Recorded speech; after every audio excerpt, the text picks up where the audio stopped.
Lui disait d'autres traités, comme celui des Grands Lacs, du NORAD, de l'OTAN, peuvent être annulés par une seule signature. Alors nous, la population canadienne, c'est vraiment à partir de juste avant les fêtes, finalement, qu'on a été sensibilisés à cette idée-là de Donald Trump. Mais dans les faits, donc, lors de son premier mandat, il en avait déjà parlé à Justin Trudeau. Ce qui est clair, c'est que Donald Trump a, à plusieurs reprises, selon deux de nos sources, évoqué cette question-là, donc de faire du Canada le 51e État. Un détail de ces discussions-là à Mar-a-Lago, ça s'est vraiment passé comme une blague.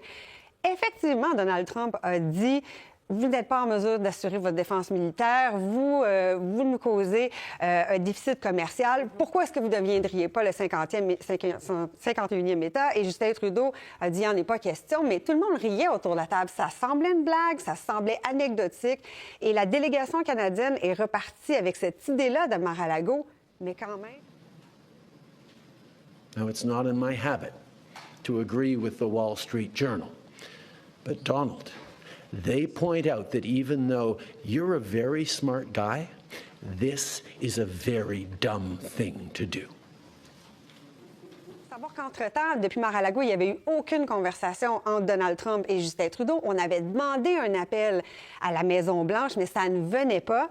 Et quand ce soir-là, ce fameux samedi soir-là, Justin Trudeau convoque la presse à Ottawa, vous vous souvenez, on était tous devant notre écran à 10 h le soir, à essayer de voir qu'est-ce qui allait se passer, tous un peu inquiets.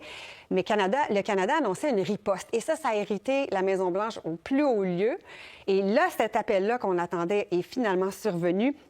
Et c'est à ce moment-là, dans cet appel du 3 février, que Donald Trump lui-même, Geneviève, a évoqué un obscur traité de 1908, traité qui établit la frontière entre le Canada et les États-Unis. Oui. Alors là, tout le monde dans le bureau du premier ministre qui écoutait l'appel s'est mis à googler frénétiquement pour essayer de comprendre de quoi il était question. Et Donald Trump a dit que c'était intéressant parce que sans ce traité-là, il n'y avait pas de frontière entre le Canada et les États-Unis. Alors là, ça devenait vraiment très concret, mais que le secrétaire au commerce américain, Howard Lutnick, a communiqué avec le ministre Dominique Leblanc, qui était à l'époque aux Finances, et il lui a parlé d'autres traités. Oui, c'est ça. Donc, le message était vraiment très clair dans l'entourage de Donald Trump. Oui, on lui disait d'autres traités, comme celui des Grands Lacs, du NORAD, de l'OTAN, peuvent être annulés par une seule signature. Alors, tout ça est très sérieux. Et là, on l'a compris au gouvernement du Canada.